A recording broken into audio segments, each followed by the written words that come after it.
Muchísimas gracias. Tenemos 4 minutos, pero podemos, no sé, obviamente una conversación más fluida. Si hay alguna pregunta, yo tenía una. Sí, diputada Rubira. Muchas gracias a nuestro invitado, agradecerle su exposición.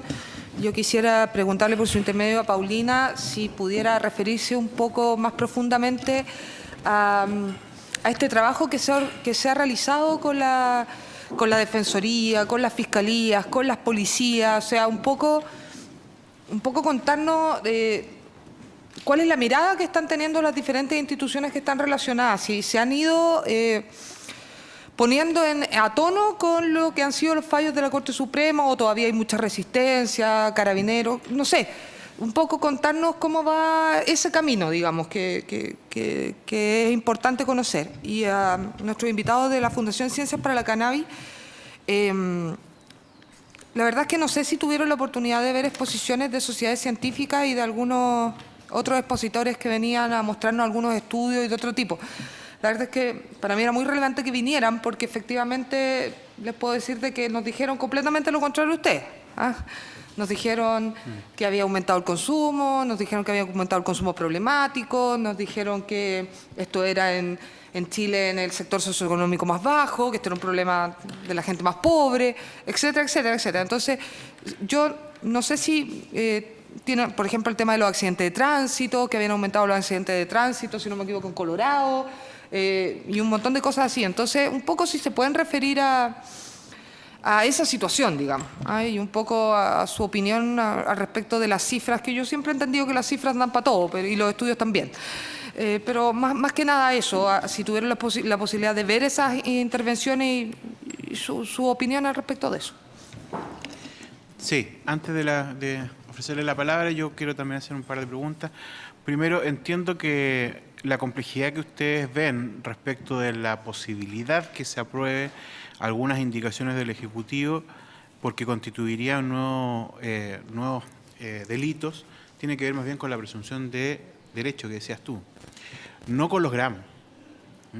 Y esto sería súper bueno aclararlo, ¿sabes? Porque cuando se plantea originalmente un punto de corte que termina siendo una cosa consensual, no es una arbitraria, podría decirlo incluso, lo que se establece como principio o la idea original es decir, de aquí hacia abajo tú puedes portar y tener y no hay posibilidad de que se abra una investigación. Entendiendo que en esas cantidades además hay una gran cantidad de personas que se concentran respecto a las persecuciones penales que actualmente existen. Y sí, ¿no? Son muy poquitas personas que tienen 500 gramos en su casa y 10. No, estoy hablando de lo que nosotros aprobamos en la Comisión de Salud. Entonces, la idea original era eso, ¿no? De ya cortar inmediatamente las investigaciones, las persecuciones penales sobre esas personas.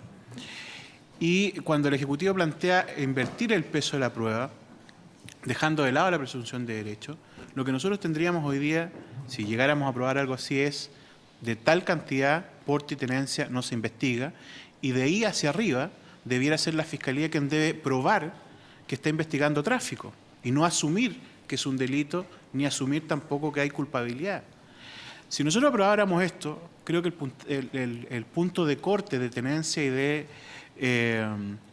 de porte pierde relevancia en la perspectiva del derecho de las personas porque, digamos, no podría ser considerado de ahí hacia arriba delito.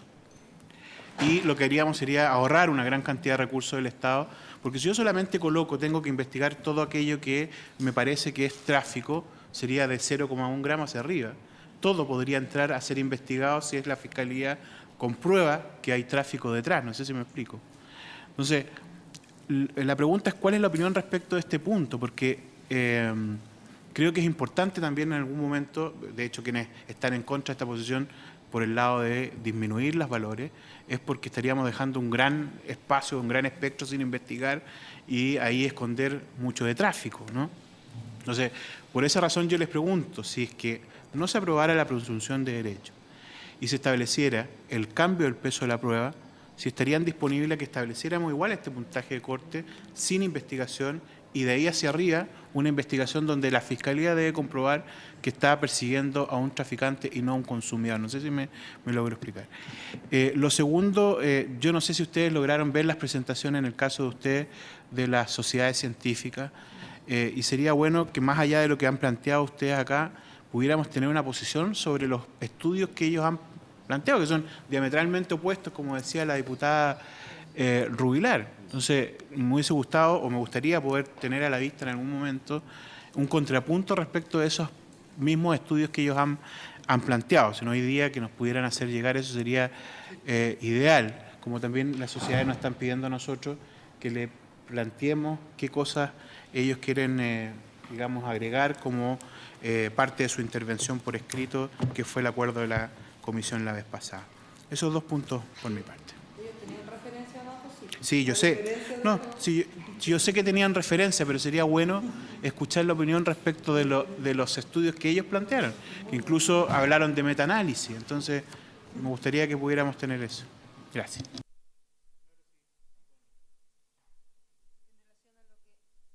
Ahí, a lo que usted me pregunta, nosotros cuando comenzamos a defendernos penalmente tuvimos la oportunidad de conocer con más profundidad, con más detalle e imbuirnos de este ordenamiento jurídico internacional que consagra la naturaleza esencial del ser humano. Se dice que en todo este ordenamiento jurídico a partir del año 48 con la Declaración Universal, primero la Declaración Americana de Derechos y Deberes del Hombre y después la Declaración Universal de Derechos Humanos y los otros pactos de derechos económicos, sociales y culturales que han venido más adelante, lo que ha sucedido es que se ha recreado el estatus jurídico del ser humano. En palabras de Alberto Van Claveren, que cuando homenajeó a los 60 años de la Declaración Universal de los Derechos Humanos al representante que Chile tenía en la ONU en ese momento, en esa comisión, el señor Hernán Santa Cruz, utilizó este concepto. Y efectivamente lo que ahí hay es el haber recogido no solamente la tradición occidental que nosotros tenemos más cercana en relación al ser humano, sino que también la tradición de otra postura, como la posición de confucionista, a partir del, en ese minuto estaba incluida en la comisión el vicepresidente de China. Entonces hay visiones de ser humano que convergieron en ese minuto y se afinaron para despejarla de todo digamos, lo que es menos esencial, y al quedar lo fundamental fue claro que el ser humano está dotado de una dimensión no material, trascendente, espiritual, sutil, que es justamente donde radica su dignidad. Es en esta dimensión psíquico-espiritual que también está recogida esa definición en la Biblioteca del Congreso, un instrumento de acceso a cualquier ciudadano. Está también ese planteamiento. El ser humano tiene toda la vida en realidad, no solamente el ser humano, sino que la existencia misma de la realidad, de la materia, digamos, de toda nuestra condición en este planeta, tiene una dimensión material y también tiene una dimensión espiritual. Esa dimensión espiritual no solamente fue reconocida en esta instancia jurídica que nos ordena en nuestra convivencia, sino que también ha sido estudiada y tomada por las ciencias duras, por la neurociencia, científicos compatriotas nuestros, Humberto Maturana, Francisco Varela, de reconocimiento en todo el planeta, han hecho referencia justamente a la necesidad o a la existencia de una conciencia y de un observador que es el ser humano más esencial, que se mira a sí mismo y que puede tener conciencia de sí y que puede tener acceso a esta libertad, a esta autonomía, y desde ahí podemos seguir conversando. Si no hay de esto, quiere decir que algunos sí tienen esa condición y van a dirigir a todos los demás, y eso estaríamos hablando ya de otra cosa. Estaríamos hablando, como hizo referencia en los fallos de la Corte Suprema, a un Estado totalitario, y no es esa la idea. Estamos en una situación donde el ser humano es libre, se le reconoce esta dimensión y nos ordenamos en los aspectos públicos de nuestra convivencia con toda esta restricción o esta normativa. Pero lo esencial no puede ser contravenido, no puede ser limitado de manera arbitraria como está haciendo en esta situación, porque en realidad lo que comprometemos no es solamente a esa persona en su derecho individual, sino que comprometemos a la especie humana, a la ciudadanía, en este caso a todo nuestro país, a bajar la cabeza, a bajar nuestra expectativa y a comportarnos de una manera infantil que difícilmente va a poder llevarnos a un desarrollo pleno, que es lo que se requiere para poder enfrentar tanto los desafíos que la situación de la adicción le ofrece a la persona, como los desafíos propios de la vida cotidiana. Eso está ahí, nosotros lo recogimos, lo reconocimos, lo vimos, vimos la coincidencia que hay en eso con los planteamientos que vienen desde la salud, que era donde nosotros nos habíamos estado desenvolviendo, y eso se lo planteamos a la Defensoría Penal Pública, y a propósito del juicio del doctor Milton Flores y posteriormente el juicio mío, ya serían 3 juicios, a partir del año 2011, ellos fueron desarrollando y incluyendo la exigencia de mantener esa altura en su defensa, en la defensa penal que hacían de nuestras causas. Eso se fue afinando, hasta finalmente poder ser tan claro y tan preciso que no hay cómo decir que no. Y efectivamente la Corte Suprema así lo entendió, así lo razonó, y los fallos están a la vista para poder ser leídos y poder ser entendidos, qué es lo que ellos, o cómo ellos organizaron la aplicación de una ley específica en el contexto de este respeto por la persona humana, y fueron capaces de poder saltar los prejuicios y las dificultades que como sociedad todos pensábamos que estaba en la ley, por eso queríamos que la ley cambiara, pero resulta que con la misma ley que tenemos, que todavía no ha cambiado en absoluto, la Corte Suprema fue capaz de absolverme a mí, que yo declaré en el juicio del doctor que manteníamos cultivadas de manera colectiva 7 plantas, es decir, que yo, de acuerdo a esta ley, a las indicaciones que hoy día tiene, debería estar condenada.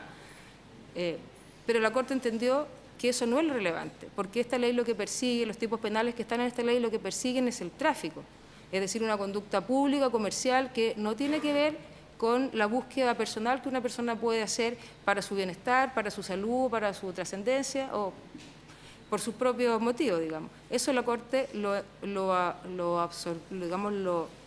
tomó y lo expuso como fundamento de esta sentencia, en el sentido de plantear de que el bien jurídico protegido es, en este caso, la salud pública, pero ese es el límite, la afectación de ese bien es el límite para la sanción penal. Es decir, que estamos dando palos de ciego si pretendemos que una ley penal vaya a castigar una conducta que no haya generado un daño a otra persona.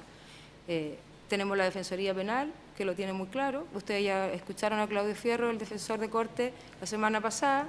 Tenemos la Corte Suprema, que ha estado permeando esto, y el resto de los tribunales, el resto de los tribunales de justicia lo han asumido, y si uno revisa los recientes fallos en materias similares, están sintonizados en la misma frecuencia.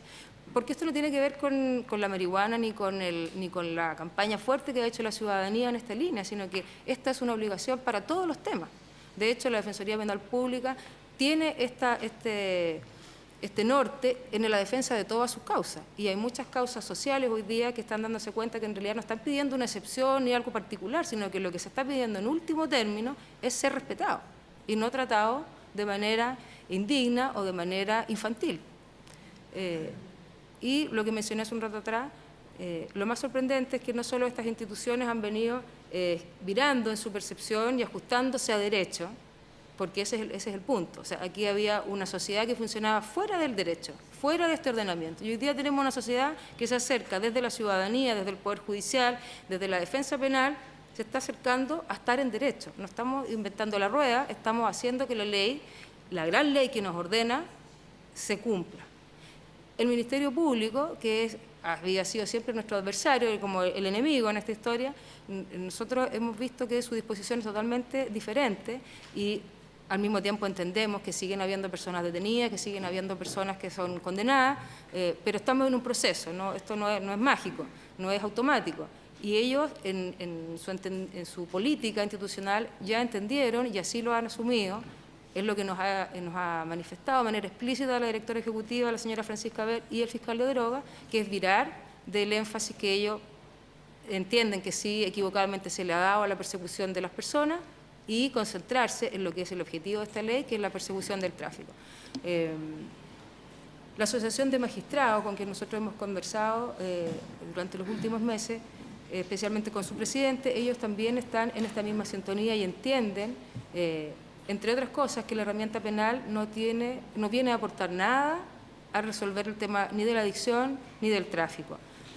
cuando se persigue a las personas, y que efectivamente el planteamiento que se ha hecho y que la Corte Suprema ha recogido es el eje, es decir, aquí hay que alinearse con cumplir esta obligación primera y principal de todos los organismos del Estado con la protección del derecho fundamental de las personas, que es el despliegue de su propia identidad en la medida que no vaya a causar daño a otras personas. Si yo estoy en ese escenario, no debería por qué tener ni una sanción y tampoco ser discriminada, criminalizada obviamente no, pero tampoco de ser discriminada de manera pública o denostada en una práctica que es perfectamente legítima, sana y saludable, que por supuesto hay excepciones en las que se da de otra forma, como todas las conductas humanas, pero la gran mayoría de las personas que usan sustancias psicoactivas o que usan plantas específicamente, lo hacen con un afán de desarrollo, de bienestar, de salud, de una manera responsable. Y lo harían mucho mejor todavía si pudiesen tener de parte del Estado información para poder aproximarse a esas prácticas, no solamente la información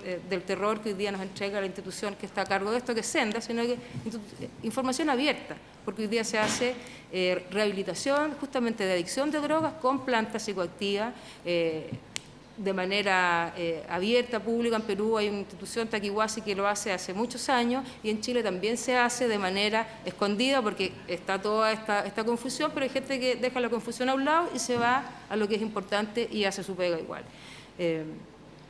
La causa del doctor Milton Flores, que fue condenado 2 veces en Chile, fue llevada a la Comisión Interamericana de Derechos Humanos, lo que nos hace visualizar un impacto a nivel más allá de nuestro país, en el sentido de que esto se vea y se le tome el peso que tiene. Esta denuncia fue patrocinada por los abogados Ciro Colombara y por Bernislav Marelli, que actualmente es el director del Instituto Nacional de Derechos Humanos. Por lo tanto, nosotros también entendemos que hay en el Instituto Nacional de Derechos Humanos, a partir del conocimiento que él tiene, y su jefe de gabinete, Fernando Mardones, que fue defensor de corte en la Defensoría Penal Pública y defendió la causa del doctor, que habría una nueva disposición, una disposición renovada a comprender que lo que aquí hay de fondo es justamente el respeto por las personas como punto de partida. Hay un grupo de 22 parlamentarios que en su momento apoyaron esta denuncia y firmaron para que la Comisión Interamericana pudiera hacer una pronta tramitación de esa causa, justamente porque entendían que hay un gran número de personas que se ven vulneradas en el ejercicio de sus derechos fundamentales por esta prohibición, que a esas alturas, el año 2014, todavía creíamos que estaba en la ley y no habíamos percibido suficientemente que en realidad estaba en la interpretación de la ley.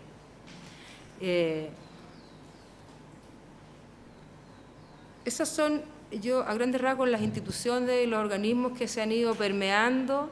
No sé si se me queda alguno en carpeta, pero yo creo que básicamente es eso. Y en relación a lo que preguntaba, por el porte, por las cantidades y por la clase de ajuste que se quiere hacer en la ley, en primer lugar, lo que yo puedo decir es que esa categoría de ajuste no se condice y no tiene nada que ver con esta otra altura de la conversación y del debate y de lo que es necesario ordenar.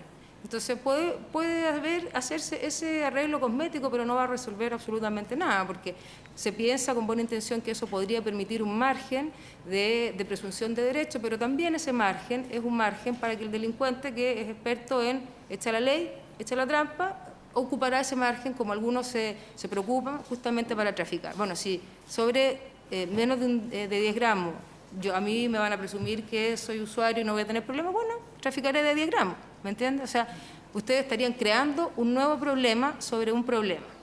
Eso significa enredar las cosas, porque en realidad el problema del tráfico no es cuánto yo ando trayendo para traficar. El problema es que yo me dedico a eso de manera organizada, sistemática, y eso es un negocio. Ese es el problema. Que el Ministerio Público que tenga que investigar no es ningún problema, si esa es su tarea, su labor es investigar. Cuando el Ministerio Público tiene frente a sí una situación que está fuera de la norma, pero que es de poca monta, ellos también tienen la facultad de no perseverar. Por lo tanto, no se les está exponiendo a ellos a ninguna sobrecarga. Es la misma situación que pasa en el caso de otra vulneración, que es de otro orden, pero que nosotros también conocimos, que es que después de la nulidad no hay derecho al recurso. El doctor Milton Flores no tuvo derecho a pedir recurso de nulidad de su segunda sentencia, porque se entendió, y con esto termino, que la Corte no podía ser sometida 2 veces a la misma situación. Puede, porque está en su facultad volver a negarse. En la misma situación, el Ministerio Público puede investigar si le parece relevante y también puede no hacerlo, ¿me entiendes? Pero si tú pones un corte en la cantidad, giran la discusión a otro ámbito y no es ese el problema. Y lo último, si me permiten, es que de lo que ustedes sacaron de la discusión el tema del uso del terapéutico, porque ya se entiende que con todos los ajustes de los decretos que cambiaron durante el año pasado y las normativas del ISP reciente, ese problema está resuelto, que era uno de los objetivos. Es decir, hoy día está todo allanado para que las instituciones sigan su curso y se pueda dar pie a la preparación de fármacos, a la venta, a la distribución, a la entrega, a los cultivos que están destinados a eso, etcétera. Del mismo modo, yo creo que el tema de despenalizar el autocultivo ya tampoco tiene ningún sentido, porque hemos descubierto que el autocultivo no está penalizado. Entonces, lo que esta ley, a nuestro juicio, tendría que hacer es mirar, bueno, ¿cómo podemos apoyar esas dos direcciones en lugar de volverlas a entorpecer? Eso. Muchas gracias. Finalmente, para terminar. Sí. Bueno, respecto a la sociedad científica y un poco la evidencia, que aquí pasan varios elementos. Uno es la actualización de la información. O sea, yo lo que les presenté son papers que salieron julio de este año, finales del año pasado. Hay un concepto en ciencia que nosotros mucho utilizamos, que es el uso y abuso de la estadística, y que depende muchas veces de cómo se mire el dato. Podemos estar mirando este mismo dato, por ejemplo, para, yo creo, tener una buena opinión, digamos, de los colegas científicos, pero si yo tomo unos datos y, digamos, los sectorizo y tomo, por ejemplo, solamente ese grupo de datos y trazo una trayectoria, obviamente lo que voy a ver es un avance, un aumento. Cuando uno selecciona los datos puede mostrar lo que estime conveniente. Lo que pasa es que hoy día ya las sociedades científicas americanas que se han tomado el tema con calma, creando comités científicos, haciendo seguimiento durante décadas, han ido demostrando de que el cambio del estatus legal en distintos estados no ha modificado los perfiles de consumo ni la prevalencia.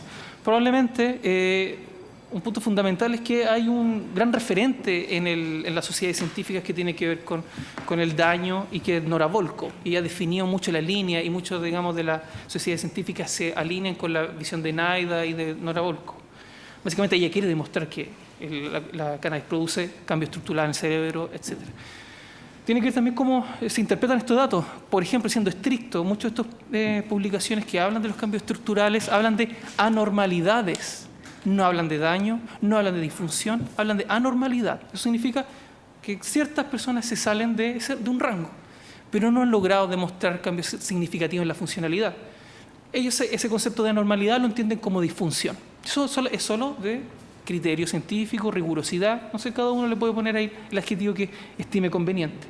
Nosotros tratamos de mostrar la evidencia más reciente de sociedades científicas americanas relevantes, y particularmente nos mostré, por ejemplo, de la Academia Americana de Neurología, que realizó una revisión sistemática, 34 estudios clínicos, 8 clase 1, y demuestran que para dolor espástico, dolor muscular, etcétera, está demostrada la eficacia. Para nosotros la eficacia ya está demostrada, no hay que discutir ahí, no hay discusión. Esa discusión del que quiere desarrollar un producto va a ser de cannabis. Quien quiera vender una sustancia que demuestre o que asegure tratar una cierta enfermedad, tiene que mostrarlo, y eso es parte del desarrollo farmacéutico, no de la evidencia científica. Respecto a las cantidades, nosotros desarrollamos peritaje en el sistema, conocemos de cerca distintos casos, y esto no solo número de plantas. Les quiero tocar el caso de Luciana, una bebé que fue retenida en el hospital Higueras porque su madre reconoció consumo durante el embarazo. Eso es un atropello de derechos en distintos niveles, incluso, diría yo, aquí se rompieron reglamentos, normas, incluso la ministra de Salud dijo que esa persona era adicta, lo que por la ley de derecho y deber del paciente llega a ser casi un delito. Hay que ser muy cuidadosos, incluso parlamentarios dando diagnóstico de una situación que está ocurriendo muy lejos de acá. Entonces, yo entiendo que al parecer se zanjarían ciertos temas con cantidades, pero creo que en la práctica no va a ocurrir, porque la ley 20.000 tiene diversos mecanismos para criminalizar, no solo la cantidad. Artículo 1, si hay un elaborado, puede ser criminalizado. Si hay ocultamiento, que podría ser básicamente que tenga guardado en cualquier lugar de su casa, también. Si tiene dinero efectivo, también es un motivo de tráfico. Entonces, los criterios son tan desproporcionados porque no buscan realmente perseguir el tráfico, sino buscan acumular evidencia para justificar una cierta pena. Es donde estamos el problema. La Fiscalía no busca realmente perseguir el narcotráfico, sino busca sumar a ciertas estadísticas, y ese es el tema. ¿Cómo vamos a medir el fenómeno? ¿En función de las detenciones? ¿En función de realmente las causas que llegan a una condena? Y ese es el problema. Lamentablemente el sistema se mide con indicadores que no son los adecuados. Y ese es otro de los problemas que tiene este sistema. Nosotros personalmente creemos que se incorporan con las indicaciones del Ejecutivo algo así como 9 parámetros que se van a evaluar. El último dice, cualquier indicio puede ser utilizado como evidencia de tráfico. Tenemos serias dudas de hacia dónde va a virar esta discusión. El número de plantas podría o no facilitar o generar un tema de economía procesal, poder liberar algo del peso que hay sobre los tribunales, pero hay que demostrarlo con evidencia. O sea, hay que implementar el sistema y ver si eso ocurre realmente. La pregunta es, ¿qué estamos definiendo? ¿Qué estamos definiendo con esta cantidad? ¿Qué es tráfico? Estamos tratando de controlar el consumo en base a una cierta cantidad de plantas, porque eso está fuera de cualquier contexto. Porque si es así, si queremos reconocer el derecho de los usuarios, deberíamos ampliar el paraguas y que donde caigan todos los perfiles de consumo. Y como les planteo, que hay situaciones donde uno consume 10 gramos diarios sin ningún problema. Y ellos estarían absolutamente fuera y eso no los convierte en traficantes. Creo que la gran pregunta es, ¿qué mecanismos han demostrado ser eficaces para la persecución del narcotráfico? Y ahí me quedo con las recomendaciones de la Comisión Global de Política de Drogas. Aquí no hay que perseguir la droga, hay que perseguir el dinero. Y aquí el problema no es las cantidades de plantas ni cómo están almacenadas, sino este problema es de dinero. Y la DEA en diversas ocasiones ha planteado, hay que perseguir el dinero y no la sustancia. El tema del número de plantas hay que verlo en la práctica, diría yo. Esto no asegura nada. Para nosotros no asegura nada. Ahora, con el ambiente que se genera, viendo los avances en los tribunales, viendo que la Corte de Apelaciones de Concepción se absolvió 1 kilo, creo que es difícil apoyar este tipo de visiones. Yo creo que en la práctica, como nosotros estamos trabajando en los tribunales, vemos las situaciones concretas de criminalización de un caballero de Antuco que vive muy lejos, y hasta allá llega el Estado, digamos, a perseguirlo. Entonces, creo que la discusión de fondo es, bueno, ¿cuáles han sido los mecanismos que han demostrado ser eficaces en la persecución del narcotráfico? Y es una pregunta para el Ministerio del Interior. Con respecto al accidente en Colorado, y hay un tema bien relevante, aquí hay una confusión respecto a cómo se entiende esa estadística. Esa estadística indica cuáles han sido los que dan positivos para el examen de cannabinoides. Hay que entender que hay una farmacología detrás de este tema y un examen de droga, particularmente para cannabinoides, una persona consume hoy y puede dar positivo 2 o 3 semanas. Hay rangos, se han fijado rangos como de 1 o 5 nanogramos por ml, eso está en discusión aún. El punto es que el dato duro y estricto es que ¿han dado más positivo para cannabis? Sí. ¿Que se haya demostrado que el accidente se debe al consumo de cannabis? No, eso no es el dato que se está aquí discutiendo. También se discutió respecto a los exámenes de droga respecto a los parlamentarios. No sé si que incumba, pero creo que es necesario plantear esta idea y quiero ponerlo de esta forma. Pablo Escobar no consumía cocaína y hubiese dado negativo por un examen de droga de cocaína. Perdón por llevarle el ejemplo al extremo. Un examen de droga no es revelador ni de un consumo problemático, ni de un perfil de consumo particularmente. Es una visión clínica, requiere ser un psicólogo, un médico, un psiquiatra. Nuevamente, si hay preocupación respecto de que el narcotráfico haya llegado a las esferas del Parlamento, insisto, no hay que seguir la sustancia, hay que seguir el dinero. Eso a grandes rasgos. Eso sería. Bien, le agradezco a nuestros invitados por las exposiciones, también a los parlamentarios que sobrepasamos con creces lo acordado en la comisión. Por haberse cumplido el objeto de la sesión, se le da.